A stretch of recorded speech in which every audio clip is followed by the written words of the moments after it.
माया क्या है, इस विषय में स्वामी रामकृष्ण परमहंस जी के विचारों की श्रृंखला को आगे बढ़ाते हैं। सबसे पहले ब्रह्म शक्ति माया क्या है। माया और ब्रह्म मानो चलता हुआ सांप और स्थिर पड़ा हुआ सांप है, अर्थात शक्ति क्रियाशील अवस्था में माया है और निष्क्रिय अवस्था में ब्रह्म है। जैसे समुद्र का जल कभी स्थिर होता है तो कभी तरंग पूर्ण होता है, वैसे ही ब्रह्म और माया है। शांत समुद्र मानो ब्रह्म है और तरंगायित अवस्था में माया हो जाता है। ब्रह्म और उसकी शक्ति मानो अग्नि और उसकी दाहक शक्ति के समान है। सृष्टि के लिए शिव तथा शक्ति दोनों की आवश्यकता है। कुम्हार सूखी मिट्टी में घड़ा नहीं बना सकता, पानी भी चाहिए। इसी प्रकार शक्ति की सहायता के बिना केवल शिव के द्वारा सृष्टि नहीं हो सकती। माया को देखने की इच्छा से प्रार्थना करते हुए एक दिन मुझे इस प्रकार का दर्शन हुआ। एक छोटा सा बिंदु धीरे धीरे बढ़ते हुए एक बालिका के रूप में परिणत हुआ। बालिका क्रमशः बड़ी हुई और उसके गर्भ हुआ। फिर उसने एक बच्चे को जन्म दिया और साथ ही साथ उसे निगल गई। इस प्रकार उसके गर्भ से अनेक बच्चे जन्मते गए और वह उन सबको निगलती गई। तब मेरी समझ में आया कि यही तो माया है। सांप के दांतों में विष है, लेकिन उस पर विष का असर नहीं होता, किंतु जब वह दूसरे को काट लेता है तो उस व्यक्ति पर विष चढ़ जाता है। इसी प्रकार भगवान में माया है, पर वह उन्हें मुग्ध नहीं कर सकती, किंतु सारे संसार को वह मुग्ध कर लेती है। ब्रह्म शक्ति माया को सुनने के पश्चात अविद्या माया क्या है, इसके बारे में सुनते हैं। एक बार दक्षिणेश्वर मंदिर के नौबत खाने में एक साधु आकर कुछ दिन रहे थे। वे किसी से बातचीत न कर सदा ध्यान धारणा में ही डूबे रहते। एक दिन अचानक बादल उठे और चारों ओर अंधेरा छा गया। फिर थोड़ी ही देर में जोरदार आंधी सी चली और बादलों को उड़ा ले गई। यह देखकर वे साधु कमरे से बाहर निकलकर बरामदे में खूब हंसने लगे, नाचने लगे। उनकी यह अवस्था देखकर श्री रामकृष्ण देव ने पूछा, तुम तो हमेशा कमरे के अंदर चुपचाप बैठे रहते हो, आज इतना नाच नाच कर आनंद कैसे मना रहे हो?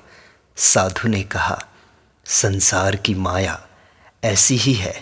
पहले तो उसका कोई नामो निशान तक नहीं था, पर एकाएक ब्रह्मरूपी शांत आकाश में प्रकट होकर उसने इस जगत प्रपंच का सृजन कर डाला। फिर ब्रह्म के निश्वास मात्र से वह जाने कहाँ ओझल भी हो गई। राम, सीता और लक्ष्मण वनवास के लिए निकले। आगे आगे राम चले, बीच में सीता और पीछे पीछे लक्ष्मण। राम का सदा पूर्ण दर्शन पाने के लिए लक्ष्मण व्याकुल थे, पर बीच में सीता के होने के कारण यह संभव न था। तब लक्ष्मण ने सीता से प्रार्थना की कि वे तनिक बाजू हट जाएं। सीता के थोड़ा बाजू हटते ही लक्ष्मण की इच्छा पूरी हो गई, उन्हें राम के दर्शन हो गए। यही हाल ब्रह्म, माया और जीव का भी है। जब तक माया हट न जाए तब तक जीव ब्रह्म के दर्शन नहीं पा सकता। एक साधु हाथ में कांच की नली का एक टुकड़ा लिए दिन रात उसकी ओर ताकते और हंसते जाते। जिस प्रकार उस कांच के भीतर से लाल, नीले, पीले आदि कई रंग दिखाई देते हैं, पर वे सब मिथ्या हैं, उसी प्रकार यह संसार सत्य प्रतीत होता है, पर है मिथ्या ही। यही सोचकर वे हंसा करते थे। हरि जब सिंह का मुखौटा लगा लेता है तो सचमुच बड़ा डरावना दिखने लगता है। वह अपनी खेलती हुई छोटी बहन के पास जाकर सिंह की सी आवाज करते हुए उसे डराने लगता है, तो वह बच्ची चौंक कर मारे डर के चीखती हुई भागने लगती है। लेकिन जब हरि वह मुखौटा हटा लेता है तो तुरंत वह घबराई हुई बच्ची अपने प्यारे भाई को पहचान कर उसकी ओर चिल्लाती हुई दौड़ पड़ती है। अरे ये तो भैया हैं। मनुष्यों का भी यही हाल है। माया के कारण ब्रह्म छिपा हुआ है। फिर भी माया की शक्ति से लोग मुग्ध और भयभीत होकर कितनी ही चीज़ें करने को विवश हो जाते हैं। लेकिन जब ब्रह्म के स्वरूप पर से यह माया का पर्दा हट जाता है, तब वह भयंकर कठोर शासक के रूप में प्रतीत नहीं होता। तब तो अपनी ही प्रियतम अंतरात्मा के रूप में उसका अनुभव हो पाता है। ईश्वर यदि सर्वत्र विराजमान है तो हम उन्हें देख क्यों नहीं पाते? ये प्रश्न मन में आता है। काई से ढके तालाब के किनारे खड़े होकर देखने पर तुम्हें उससे पानी नहीं दिखाई देगा। अगर तुम पानी देखना चाहते हो तो तालाब पर से काई हटा दो। माया के पर्दे से ढकी हुई आंखों से देखकर तुम लोग यही कहते हो कि तुम्हें ईश्वर दिखाई क्यों नहीं देता। अगर तुम ईश्वर को देखना ही चाहते हो तो आंखों पर से माया का पर्दा हटा डालो। जिस प्रकार बादल सूरज को ढक देता है, उसी प्रकार माया ने ईश्वर को ढक रखा है। बादल के हट जाते ही सूरज दिखाई देने लगता है, वैसे ही माया के दूर होते ही ईश्वर प्रकट हो जाते हैं। कहावत है कि अगर दूध में पानी मिला हो तो हंस उसमें से दूध भर पीकर पानी को वैसा ही छोड़ देता है, पर दूसरे पक्षी ऐसा नहीं कर सकते। इसी प्रकार ईश्वर माया के साथ मिले हुए हैं। साधारण मनुष्य उन्हें माया से अलग करके नहीं देख पाते।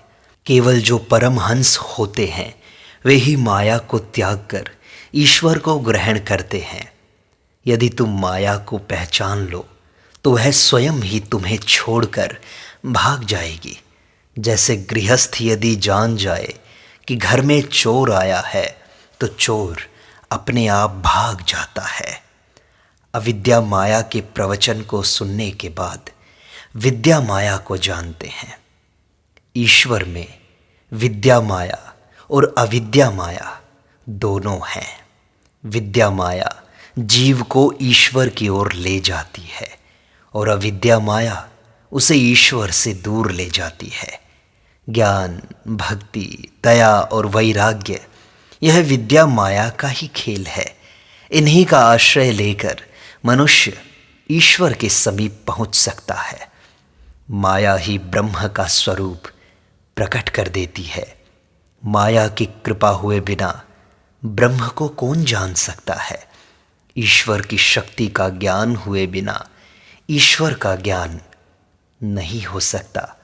माया के ही कारण हमें परम ज्ञान और परम आनंद की प्राप्ति हो सकती है, वरना इनकी तो सपने में भी आशा नहीं की जा सकती। माया से ही कार्य कारण रूप द्वैत प्रपंच का उदय होता है। माया के परे हो जाने पर न भोगता रह जाता है, न भोग्य विषय रह जाते हैं, और यह विद्या माया का ही खेल है। बिल्ली जब अपने बच्चे को दांतों से पकड़ती है तो उसे कुछ नहीं होता, लेकिन जब वह चूहे को पकड़ती है तो चूहा मर जाता है।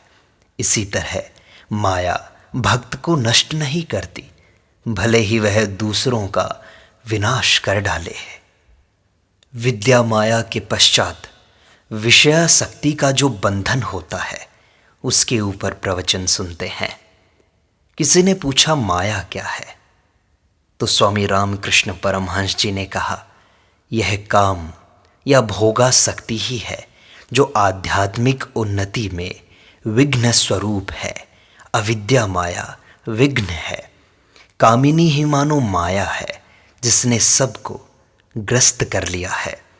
संसार जाल में फंसे हुए जीव विषयासक्ति के कारण हजारों दुख कष्ट भोगते हैं, किंतु फिर भी वे कामिनी कांचन के मोह को छोड़कर भगवान में मन नहीं लगाते हैं। धुएं से भरी हुई काली कोठरी में तुम चाहे जितनी सावधानी क्यों न बरतो, तुम्हारे बदन में कुछ न कुछ दाग लग ही जाता है।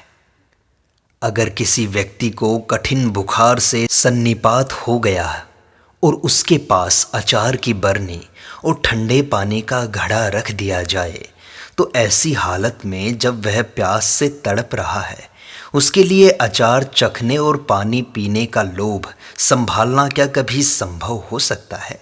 इसी प्रकार जिसे काम का तीव्र ज्वर चढ़ा हुआ है और विषय भोगों की प्रबल तृष्णा लगी हुई है, ऐसे संसारी जीव को अगर कामिनी और कांचन के आकर्षण के बीच रखा जाए तो वह अपनी वासना को कैसे रोक सकेगा? वह भगवत भक्ति के पथ पर नहीं बढ़ पाएगा। एक बार किसी धनवान मारवाड़ी भक्त ने श्री रामकृष्ण देव के पास आकर कहा, महाराज, मैंने सब कुछ त्याग दिया है, फिर भी मुझे भगवान के दर्शन क्यों नहीं होते?